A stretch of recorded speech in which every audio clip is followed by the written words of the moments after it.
Hello everyone, आप सभी का स्वागत है आज की इस क्लास में। जैसा कि आप सभी जानते हैं कि हम सभी भारतीय राष्ट्रीय आंदोलन को पढ़ रहे थे, उसमें आज बारी है कांग्रेस की स्थापना की। बहुत ही छोटी सी वीडियो है और बेहतर तरीके से समझेंगे कि कांग्रेस की स्थापना कैसे हुई, कहां पर हुई, सबके बारे में अच्छे तरीके से जानेंगे। अगर मैं बात करूं कांग्रेस की, तो कांग्रेस एक लैटिन अमेरिकी शब्द है जिसका अर्थ होता है व्यक्तियों का समूह, यानी कि ग्रुप ऑफ पीपल। इतनी बात आपको क्लियर हो जानी चाहिए कि कांग्रेस एक लैटिन अमेरिकी शब्द है और इसका अर्थ होता है व्यक्तियों का समूह। कांग्रेस की स्थापना की अगर मैं बात करूं तो कांग्रेस की स्थापना 28 दिसंबर 1885 को हुई थी। ये बात भी आपको ध्यान रखनी है, इससे प्रश्न पूछे गए हैं। साथ ही मैं आपको बता दूं कि अगर आपको ये वीडियोज अच्छी लग रही हो तो लाइक कर दिया कीजिए और नीचे कमेंट बॉक्स के बगल में आप स्क्रॉल थोड़ा करेंगे तो एक हाई पॉइंट कर आया है यूट्यूब का नया फीचर। अगर आपको ये वीडियो अच्छी लग रही है तो आप मुझे हाई पॉइंट्स दे सकते हैं, जिससे मेरी वीडियोस को अच्छा रिस्पॉन्स मिलेगा और मैं क्लासेस रेगुलर वे में चला सकूंगा। तो चलिए शुरुआत करते हैं। मैंने बताया कि जो कांग्रेस है इसकी स्थापना 28 दिसंबर 1885 को हुई थी। अगर मैं बात करूं कि कांग्रेस की स्थापना किसके द्वारा की गई थी, तो यहाँ पर आपको एक चित्र दिखाई दे रहा होगा। ये चित्र किसका है भैया? तो आप कहेंगे ये चित्र है एओ ह्यूम का, जिन्हें हम एलन ऑक्टेवियन ह्यूम कहते हैं। क्या कहते हैं? एलन ऑक्टेवियन ह्यूम कहते हैं। और एओ ह्यूम के द्वारा ही कांग्रेस की स्थापना करी गई थी। इन्हें शिमला संत भी कहा जाता है। परीक्षा में कई बार पूछा गया है कि शिमला संत किसे कहते हैं, तो आपको ध्यान रखना है कि शिमला संत एओ ह्यूम को कहा जाता है, क्योंकि इन्हें शिमला बहुत ज़्यादा पसंद था। क्योंकि ये स्कॉटलैंड के निवासी थे, वो ठंडा प्रदेश है, तो जब ये भारत में आए थे तो ये ज़्यादातर शिमला में ही रहते थे, इसलिए इन्हें शिमला संत भी कहा गया। अब मैं बात करूं कि कांग्रेस की स्थापना का जो श्रेय है वो इन्हीं को जाता है। इन्होंने ही कांग्रेस की स्थापना की थी। यह एक स्कॉटलैंड के निवासी थे, आपको ये पता होना चाहिए। एओ ह्यूम इनका नाम था। ये एक आईसीएस अधिकारी थे, ये बात आपको पता होनी चाहिए। कई पुस्तकों में लिखा होता है असैन्य अधिकारी थे, तो असैन्य अधिकारी कहने का मतलब जो सेना में ना हो, यानी कि ये एक अधिकारी पद पर थे, कोई सेना में नहीं थे, इसलिए इन्हें असैन्य अधिकारी भी कहा गया कि यह एक असैन्य अधिकारी थे, या आप कहते हैं यह एक आईसीएस अधिकारी थे। ये बात आपको क्लियर हो जानी चाहिए। आपको पता चल गया कि कांग्रेस की स्थापना में किस अंग्रेज का श्रेय जाता है या किसने की थी कांग्रेस की स्थापना, तो आप कहेंगे एओ ह्यूम ने की थी। ये स्कॉटलैंड के निवासी थे। अगर मैं बात करूं आगे की चीज़ों के बारे में, तो कांग्रेस का जो प्रथम अधिवेशन है भैया, वो पहले कहाँ पर होना था? तो कांग्रेस का प्रथम अधिवेशन पहले पुणे में होना था। कहाँ पर होना था? तो पुणे में होना था।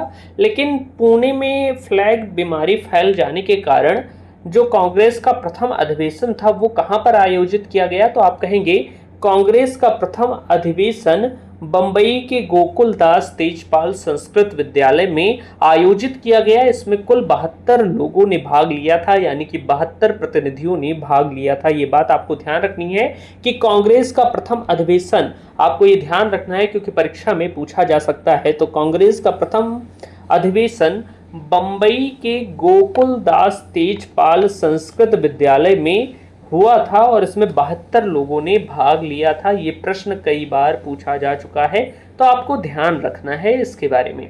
आप जानते हैं कि भारतीय राष्ट्रीय आंदोलन यूपी ट्रिपल एसएससी पेट एग्जाम के लिए बहुत ही इंपॉर्टेंट है। टोटल 5 अंक के प्रश्न पूछे जाते हैं, इसलिए आपको ध्यान से पढ़ना होगा। अब हमने कांग्रेस की स्थापना के बारे में थोड़ी चीजें जान ली हैं। अब हम जानते हैं कि आखिर कांग्रेस की स्थापना का उद्देश्य क्या था।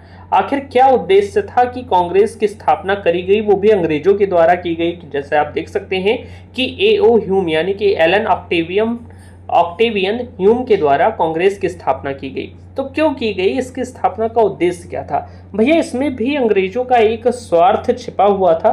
वो स्वार्थ क्या था? तो आप देखेंगे कि कांग्रेस की स्थापना का उद्देश्य था, पहला तो उद्देश्य ये था कि अंग्रेजों ने खुद की सुरक्षा वाल्व के रूप में कांग्रेस का गठन किया था, यानी कि भारतीयों से अपनी सुरक्षा करने के लिए इन्होंने कांग्रेस का गठन किया था कि जो अशिक्षित वर्ग है या भारतीय लोग जो हैं वो कांग्रेस से संपर्क करें और कांग्रेस उनकी समस्याओं का समाधान करे और हमारा सरदर्द कम हो। इसलिए अंग्रेजों ने कांग्रेस का गठन एक सुरक्षा वाल्व के रूप में किया था। और दूसरा उद्देश्य ये था कि शिक्षित भारतीयों और अंग्रेजों के मध्य संवाद को सुविधाजनक बनाना। यानी कि कांग्रेस की स्थापना से ये हो जाएगा कि जो भारतीय शिक्षित वर्ग के हैं उनसे अंग्रेज डायरेक्ट बात कर सकेंगे, संवाद कर सकेंगे। लेकिन इसका मेन रीजन यही था कि अंग्रेजों ने कांग्रेस की स्थापना सुरक्षा वाल्व के रूप में की थी। अच्छा, क्यों कांग्रेस की स्थापना, आखिर क्यों भारतीयों ने कांग्रेस की स्थापना अंग्रेजों के द्वारा कराई? या आप कह सकते हैं कि जो भारतीय नेता थे, इतने शिक्षित वर्ग, उन्होंने आखिर क्यों अंग्रेजों की मदद ली कांग्रेस की स्थापना करने में? तो इसका रीजन ये है भैया कि उस समय भारत में अंग्रेजी शक्ति का ही बोलबाला था, उसी का पूरा नियंत्रण था भारत में।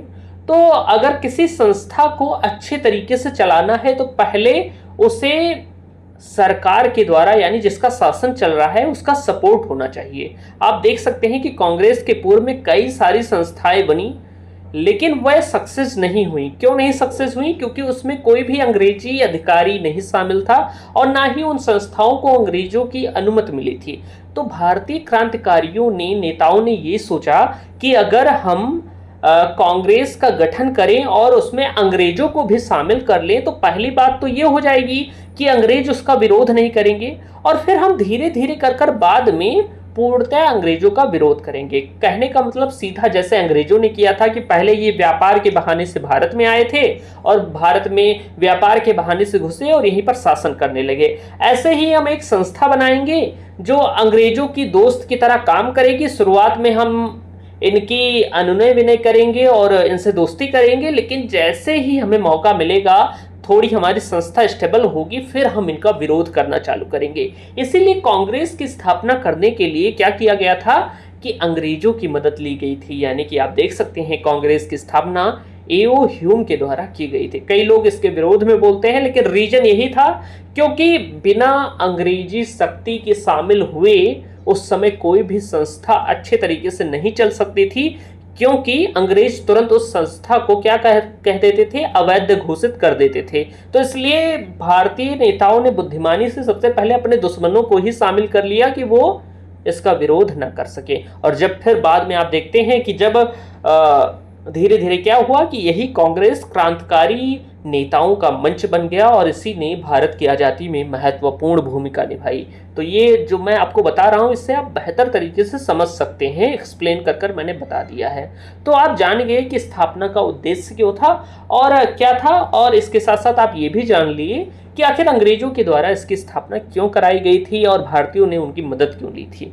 अगर मैं बात करूँ तो परीक्षा में कई बार पूछा गया है कि एओ ह्यूम की जीवनी किन्होंने लिखी है, तो आपको ध्यान रखना है वेडरबर्न ने लिखी है, ये बात आपको ध्यान रखनी है। इसके पश्चात मैं बात करूं कि परीक्षा में पूछ लिया जाता है कि कांग्रेस की स्थापना किसके शासनकाल में हुई थी, तो आपको ध्यान रखना है कि कांग्रेस की स्थापना लॉर्ड डफरिन के शासनकाल में हुई थी। ये बात आपको ध्यान रखनी है। ये जो फोटो यहाँ पर दिखाई दे रहा है भैया, ये एक डफर आदमी का है, क्योंकि इन्हें डफर यानी कि मूर्ख आदमी समझ लो, क्योंकि इनके समय में कांग्रेस की स्थापना हुई, इन्होंने सेख ही दिखाते हुए कांग्रेस की स्थापना करवाई और बाद में पता चला कि इसी कांग्रेस ने अंग्रेजों को खदेड़ा। तो मूर्ख व्यक्ति थे, ये भी आप समझ सकते हैं कि डफर आदमी से डफरिन को याद कर सकते हैं कि कांग्रेस की स्थापना के समय कोई डफर आदमी का शासन चल रहा था और इससे आपको पता रहेगा हमेशा कि ये डफरिन ही है। तो इस तरह आप याद कर सकते हैं, थोड़ा निमोनिक्स की मदद से आप अच्छे तरीके से याद कर सकते हैं। और ये भैया भारत के उस समय वायसराय थे। आपसे परीक्षा में पूछा जाता है कि कांग्रेस की स्थापना के समय भारत का वायसराय कौन था, तो भैया भारत का वायसराय यही व्यक्ति था जिसे हम डफरिन कहते हैं। आप इसे ध्यान रखिएगा, डफर आदमी, मूर्ख आदमी। अब चलिए हम बात करते हैं आगे की चीजों के बारे में कि कांग्रेस के प्रथम अध्यक्ष कौन थे। भैया फोटो भी मैंने लगा दी है कि आपको नाम के साथ साथ चेहरा भी याद रहे और चेहरे से आपको हमेशा याद रहेगा कि कौन थे पहले अध्यक्ष। तो आपको ध्यान रखना है कि कांग्रेस के प्रथम अध्यक्ष व्योमेश चंद्र बनर्जी थे। ये बात आपको ध्यान रखनी है और यही है व्योमेश चंद्र बनर्जी की फोटो। आपको चेहरा भी पता हो गया होगा। अब मैं बात करता हूं कुछ और चीज़ों के बारे में कि जैसे सेफ्टी वाल्व का सिद्धांत पूछा जाता है किसने दिया, तो आपको ध्यान रखना है लाला लाजपत राय द्वारा दिया गया था। यंग इंडिया पत्रिका में, यंग इंडिया पत्रिका एक आती थी, उसी में लाला लाजपत राय जी ने बताया था सेफ्टी वाल्व का सिद्धांत। ये सिद्धांत क्या कहता है भैया? तो आप जानते हैं, मैंने अभी बताया कि अंग्रेजों ने कांग्रेस की स्थापना सेफ्टी वाल्व के रूप में की थी। तो आप यहाँ पर ध्यान से देखेंगे, अगर हम देखें यहाँ पर, तो आप देखेंगे यहाँ पर साथी कि कांग्रेस की स्थापना सेफ्टी वाल्व के रूप में की गई थी और भारतीयों के राजनीतिक असंतोष की लहर को रोकने के लिए की गई थी। यानी कि कांग्रेस की स्थापना अंग्रेजों ने अपने स्वार्थवश किया था, वो भारतीयों का हित नहीं चाहते थे, अपने स्वार्थ के लिए किया था। एक तो भारत में जो राष्ट्रवाद की भावना बढ़ रही थी, असंतोष बढ़ रहा था, उसे नियंत्रित करने के लिए कांग्रेस की स्थापना की गई थी एक सेफ्टी वाल्व के रूप में। लेकिन उन्होंने करी थी अपने हित के लिए स्थापना, यानी अंग्रेजों ने अपने स्वार्थ के लिए कांग्रेस की स्थापना करी थी। लेकिन बाद में यही कांग्रेस क्रांतिकारियों का मंच बन गई। यही कहता है सेफ्टी वाल्व का सिद्धांत, जो कि लाला लाजपत राय जी ने दिया यंग इंडिया पत्रिका में। ये बात आपको ध्यान रखनी है, इंपॉर्टेंट क्वेश्चन है। तो भैया आज हमने कांग्रेस की स्थापना से महत्वपूर्ण चीजें समझ ली हैं बेहतर तरीके से। उम्मीद है आपको यह क्लास पसंद आई होगी, और अगर आप चाहते हैं कि ये सीरीज कंटिन्यू रहे तो वीडियो को लाइक जरूर कर दीजिएगा और हाई पॉइंट भी दे दीजिएगा जो कमेंट सेक्शन के बगल में है। चलिए मिलते हैं अगली वीडियो में, धन्यवाद।